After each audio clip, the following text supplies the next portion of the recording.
En nuestros estudios en Eclécticamente Arte a Alejandra Beco. Bienvenida. Gracias, ¿cómo están? ¿Cómo Bien, le va? ¿Cómo están todos? Bien, muy bien. Y acá estamos, vamos a empezar un poquito a hablar de este arte mapuche. Este libro de arte tuyo, mapuche. Arte Mapuche. Que bueno, me han dicho... ¿Cómo fue? Sí. Claro, que justo, pero Sí. bueno, esto fue un proceso totalmente independiente de todo lo que pasó, digamos. Este libro me lo propone la editorial Artemisa Sí.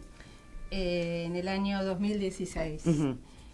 Y bueno, a mí me interesó el tema porque yo por mi trabajo de tantos años en Villiquen y además siempre me gustó Sí. el tema de los pueblos originarios. Uh-huh. Entonces, bueno, acepté el reto Sí. de meterme en un tema tan amplio como el arte mapuche, Uh-huh. que realmente el libro es una partecita de ese arte. Exactamente, porque claro. es inabarcable, Claro, no sí. se puede abarcar en un Ujú. solo libro, pero es como una ruta o una hoja de ruta para la gente que le interesa y quiere investigar aún más. El libro trata justamente sobre el arte mapuche, tanto el textil, el arte, la platería, que eran maravillosos. Para mí la platería, el Sí. arte textil, pero también ellos trabajaron la cerámica, la cestería, la madera, otros metales. Pero bueno, digamos que como todos los pueblos originarios, todo surgió por necesidad.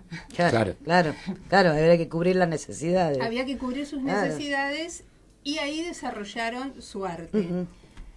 Pero también, bueno, también el libro, vamos a hablar del libro en Sí. sí, después les cuento un Eso, poco, cómo si fue. les interesa cómo fue el proceso Sí, eso me con lo que uno sí. se encuentra, Exactamente, ¿no? Cuando tal va cual. haciendo un libro. También hubo necesidad, o por lo menos una necesidad mía, de ubicar al lector y de ubicarme yo. Es decir, si bien leí mucho sobre los mapuches en mi trabajo cuando dirigí Villiquen y cuando fui redactora y además trabajé en Conozca Más, o sea que yo tengo esta impronta. Sí. Y además me interesa Claro. mucho la historia, me interesa todo, la geografía, Sí. o sea, el arte y la cultura en general. Entonces me vi en la necesidad de ubicar al lector de quiénes estamos hablando, porque sobre todo después, porque esto empezó en el 2016, yo tuve que interrumpir por unos temas personales y lo retomé en el 2017 y ahí vi, sí, concretamente la necesidad de decirle, bueno, Claro. ¿quién es el pueblo mapuche? ¿Dónde están ubicados? Porque hay mucha gente que sabe y otra gente Que no, claro. que no. Uh-huh. ¿Cuál es su cosmovisión? ¿Cuál es su modo de vida? ¿Sus creencias? Bueno, entonces eso está en un inicio. No me metí con la historia full porque eso realmente es complejo. Claro. Iba Pero a de llevar hecho más. leí mucho. Claro. Como todos los que hacemos un libro o una nota, tenemos que leer muchísimo. Y leí un libro muy interesante de un investigador de la Universidad de La Plata que habla sobre la época de los tratados, del destierro, Claro. y de todo lo que pasaron. Y también de los convenios, de los arreglos de los caciques. Claro. Bueno, fue toda una época muy convulsionada, pero que bueno, finalmente terminó en lo que sabemos, que es, digamos, que los mapuches se adaptaron a la vida de las ciudades y ese arte se fue perdiendo. Claro. Entonces, esto lo que habla es del arte original, de la esencia.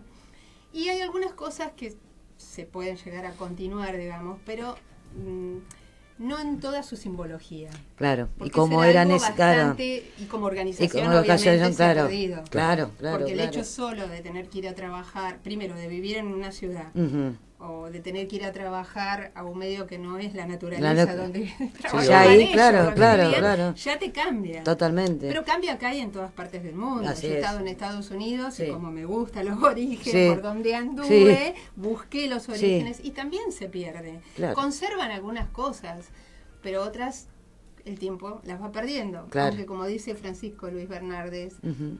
lo que el árbol tiene de florido vive de lo que tiene sepultado. Tal cual. Entonces eso está en las raíces. Claro. Y eso es lo interesante de indagar para rescatar esa parte y entender un poco de qué se trataba, ¿no? Claro. Y de apreciarlo. ¿Y cuántas cosas te habrás encontrado que ni pensabas, no? Mira, siempre cuando haces un libro, Sí. abordás un libro, por lo menos en la forma que yo lo abordo, Sí. te encontrás con cosas maravillosas. Claro.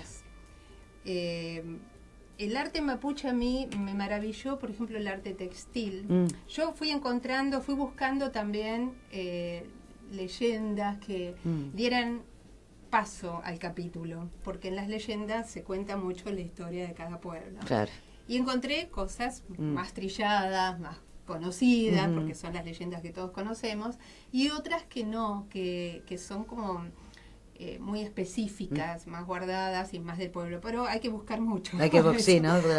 Y una otra cosa con la que me encontré es con el tema de dónde buscar la información. Eso justo te iba a preguntar. Si... Acá no hay.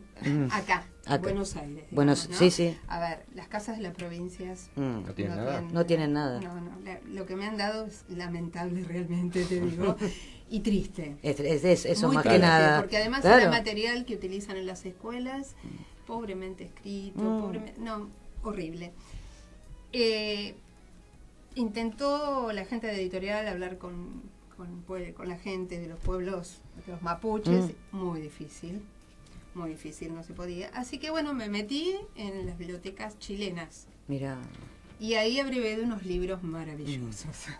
Maravillosos porque hubo gente, investigadores o gente que por motus propio tenía esa inquietud y se iba a vivir a las rucas, que eran las casas, y entonces te describían en un lenguaje sencillo por momentos y complejo por otro, porque es diferente al actual, pero por ejemplo, en el año 30 hubo gente que iba en 1930, ¿no? Sí.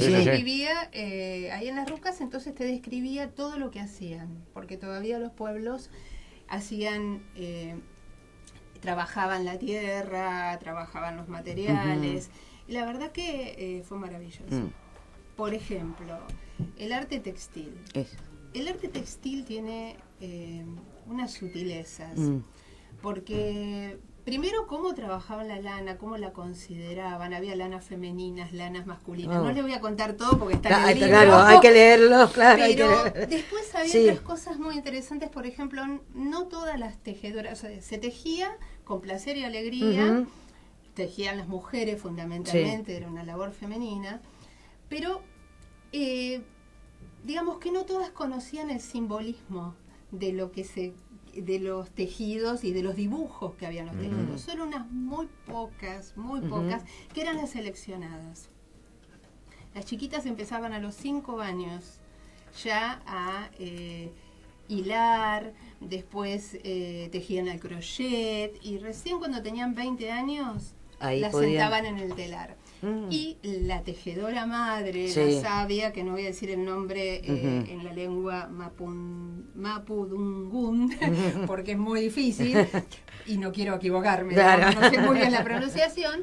Pero bueno, ella seleccionaba a quiénes les iba a pasar esos secretos. Obviamente esos secretos se han perdido. Claro. Porque eran de transmisión oral. Ahora, claro. Y a medida que iba muriendo la gente que conocía, entonces, bueno... Y aparte se iba transformando toda esa cultura. Absolutamente. Claro. Pero, por ejemplo, ellos trabajaban los tintes naturales, porque siguen sosteniendo que son los que más se fijaban. Y sacaban, obviamente, de las raíces. Era todo un proceso maravilloso. Y de hecho, por ejemplo, ellos conocieron el ganado ovino cuando llegaron los españoles, como se conocieron los caballos y demás. Pero lo mejoraron las razas. Entonces la lana que ellos consiguieron era de superior calidad. Claro. Y el tratamiento que le daban, desde el lavado, de cómo utilizaban la grasa misma de la oveja para aceitarlo, para que quede la lana más suave y la puedan trabajar. Después, los códigos de los colores, el tema de los formatos y de, por ejemplo, las mujeres, lo que usaban en un chamal. El chamal era como un cuadrado de color de lana, la lana era blanca y solamente de ese color o blanco medio cremoso lo usaban los niños, un color así puro. Después, tanto las prendas de los hombres como de las mujeres eran teñidas o con guardas. Claro. Entonces la de la mujer tenía que ser de un color negro azulado, porque el azulado era el color de los dioses, de las divinidades. Y las mujeres casadas podían usar su hombro izquierdo descubierto y las solteras no. Todo tapado. Y usaban unas fajas que eran trabajadas. Ahora, las fajas de las niñas eran obviamente más pequeñas y la de las adultas tenían códigos que decían si la mujer había menstruado o no, por ejemplo. Si tenía su primera menstruación. La de los hombres, por ejemplo, depende del color. Y cada mujer le tejía a su hombre. Exclusivamente. Y por ejemplo, te digo, hacían tejidos que eran impermeables. Los ponchos eran impermeables. Digamos que toda la industria actual. Que me imagino que era con grasa de animales o lo que fuere, pues, me imagino. Yo te digo, no llegué a conocer ese proceso, pero que eran impermeables. Claro. Y además, bueno, tejían todo. Tejían las mantas, o sea, las frazadas, tejían las alfombras. En las alfombras también podían simbolismos que tenían que ver hasta con lo curativo. Claro. Era maravilloso. Claro. Digo que ninguna industria actual puede igualar a la calidad. Absolutamente no. Además, bueno, el telar original tampoco era diferente. Lo colocaban en las rucas, por ejemplo, todo lo que trabajaban en madera, las camas, cómo fueron evolucionando, cómo las fueron haciendo. Primero eran obviamente un cuero de oveja tirado y con la almohada era de piedra. ¿Cómo sería? Bueno, pero hay muchas culturas. Los japoneses creo que también tenían un... Después fue mejorando, pero fueron como evolucionando, pero usaban todo de la naturaleza. Y la platería es otro tema maravilloso. La platería no era solamente adorno, sino era como veneración. Era una bendición de los dioses, era llevar esa bendición y además... había figuras zoomorfas. El proceso de cómo trabajaban los metales cambió desde lo inicial hasta la llegada de los españoles.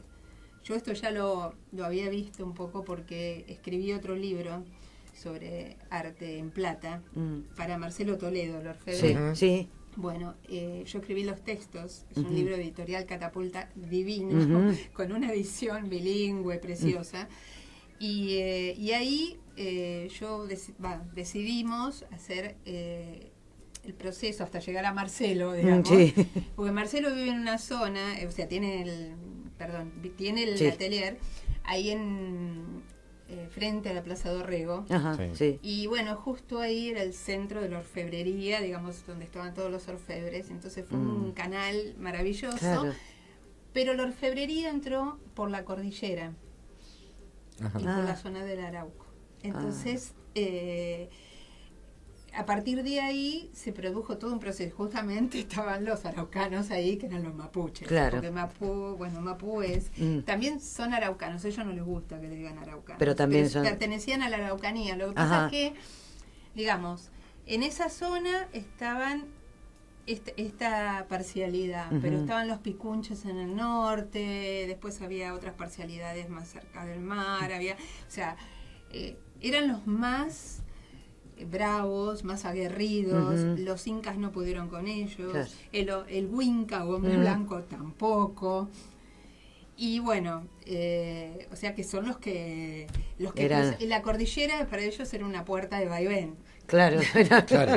Que en realidad no existía la diferencia entre un mundo y el otro. Claro, no había límites. Era todo lo mismo, la naturaleza. Exactamente, no había límites. Y ellos tomaban la alimentación, todo. La cestería también es maravillosa. Lo que pasa es que tanto los textiles como la cestería se ha perdido mucho porque la zona donde ellos vivían era muy húmeda. Entonces no se conservaban los elementos. Entonces se fueron perdiendo y fue muy difícil de encontrar. Pero qué interesante. Re interesante. Por ejemplo, te digo, el arte en madera es increíble. Hacían desde instrumentos musicales hasta los palos que nosotros hoy conocemos como de hockey, pero ellos jugaban al palín, que era algo muy parecido. La cancha era de 100 metros, por ejemplo. Yo decía, 100 metros ¿cómo hacían? Hoy mucho más chica. Pero bueno, tenían... era otra...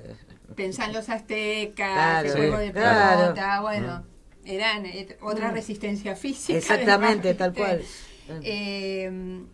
Pero, por ejemplo, una cosa que me maravilló es lo que hacían para los bebés como unas cunitas portátiles, lo que sería el portabebé de hoy.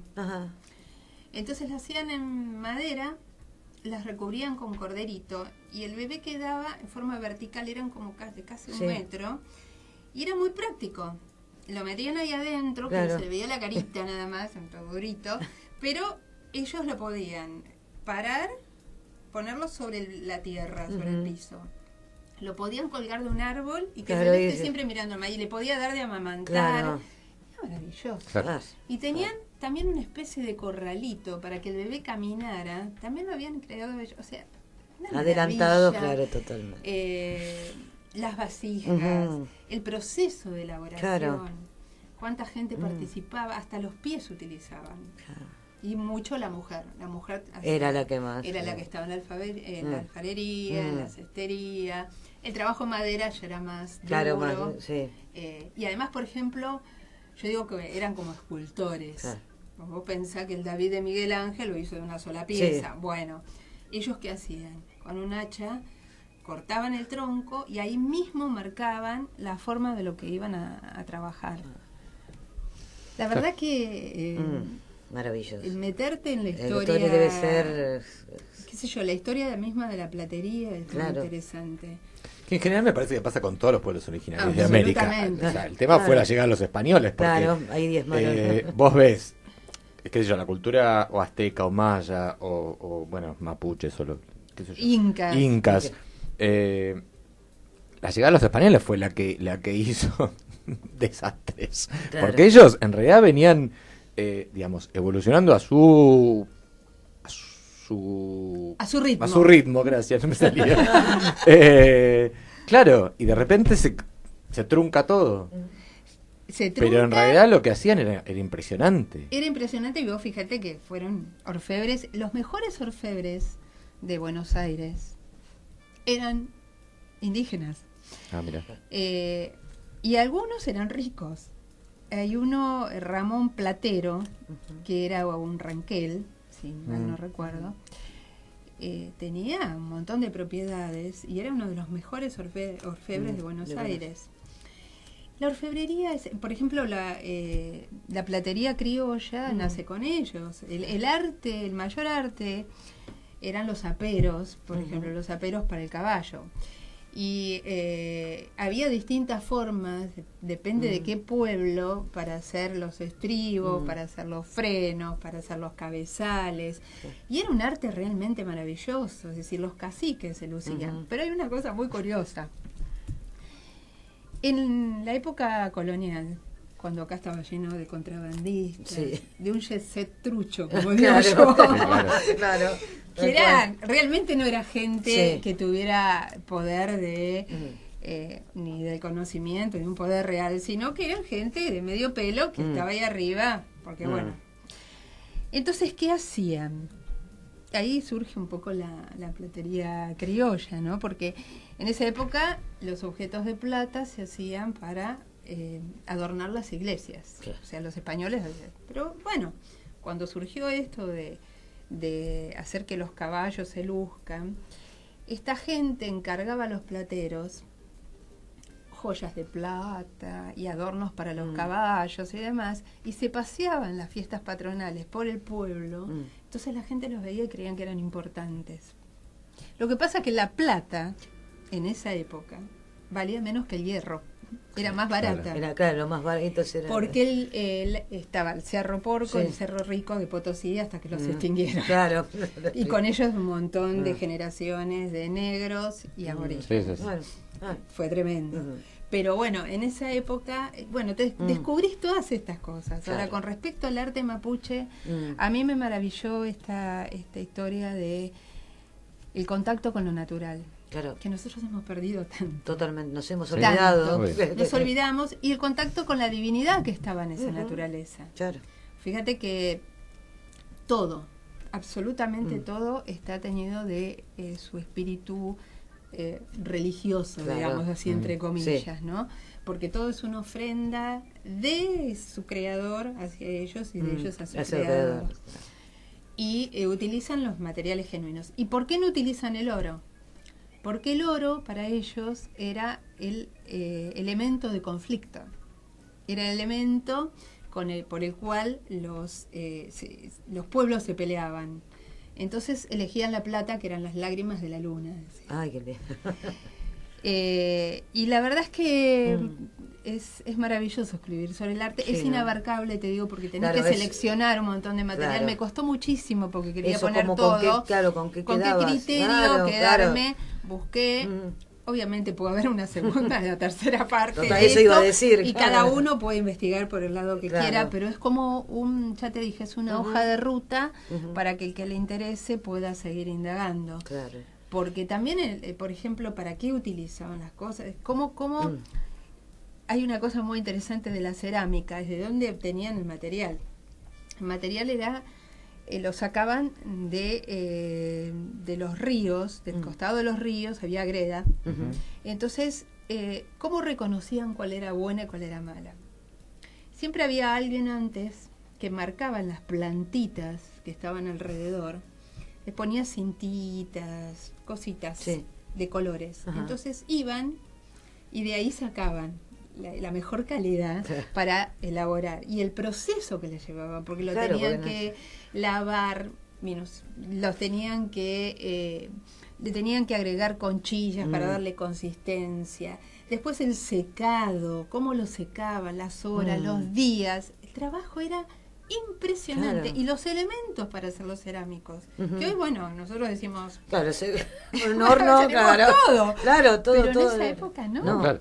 Y la verdad es que el ingenio, y yo creo que también es lo que vos traías, ¿no? Que esto de la divinidad, lo mágico y el amor que le ponían, y eso es también ese valor agregado que hoy no existe. Pero vos fíjate que está en todo, en los instrumentos. Por eso el instrumento, el cultrum, que es el instrumento de la machi, tiene toda una historia, es decir, cómo está elaborado. Arriba tiene una especie de cruz que marca los puntos cardinales.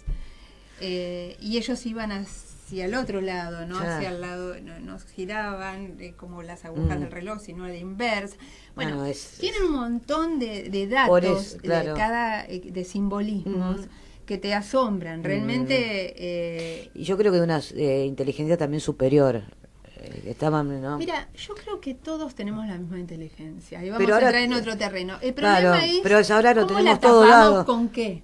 ¿Y por qué no le damos lugar a la creatividad? Ahora, exactamente. Ahora es apretar un botón y es tener acceso a un montón de cosas que poder destapar esa creatividad. Sí, ahora... La comodidad, ¿no? Sí, la comodidad, digamos, que te mata, porque te termina automatizando. Claro.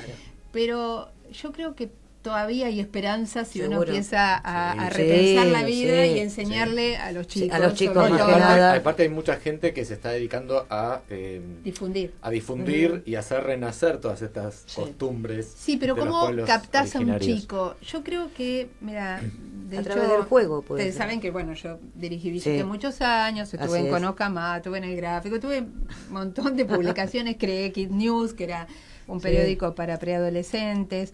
Estuve en VA Voice, o sea, tengo una trayectoria y escribí otros libros, qué sé yo. Y tengo un proyecto periodístico educativo para chicos y que, bueno, ya lo presenté, estoy esperando, waiting, como decía. Cuando esté volvés. Sí, espero que sí. Pero el objetivo de eso es lograr rescatar lo que todos traemos. Porque los chicos traen muchísimo conocimiento. Sí, claro. Lo que hay, o sea, a la gente hay que despertarle Exactamente. el conocimiento. No hay que llenarlo. Totalmente. Es decir, nosotros tenemos muchísima información y poca formación, sobre todo en el caso de los chicos. De los chicos, claro.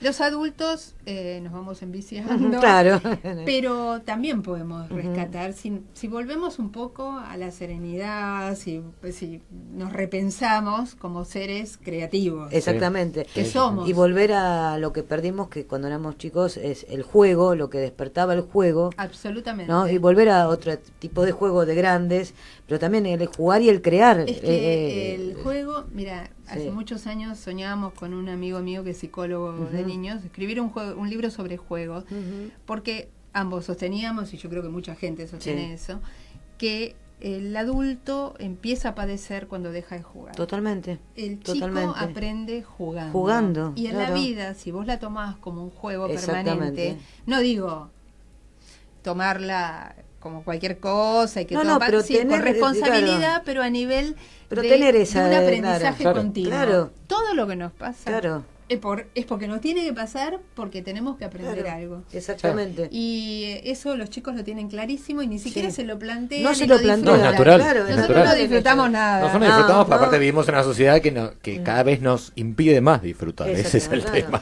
Pero, o sea, depende de nosotros volver a hacerlo. Exactamente, claro, es un trabajo individual. Claro. Che, yo me quedaría 5 años y más, sabiendo que trabajaste en Villiquen, que fue mi revista de toda la vida. ¿Dónde se consigue el libro? Antes bueno, que te voy a decir, el libro se vende mucho en la Patagonia, entonces me dijo hoy, bueno, primero quiero decir que en el libro, déjenme decirles esto, que participó un equipo de lujo, que me encanta la tapa la hizo Adrián Salud, que fue es un diseñador gráfico que trabajó mucho en Atlántida también, está en Artemisa y ahora también está trabajando en Crónica.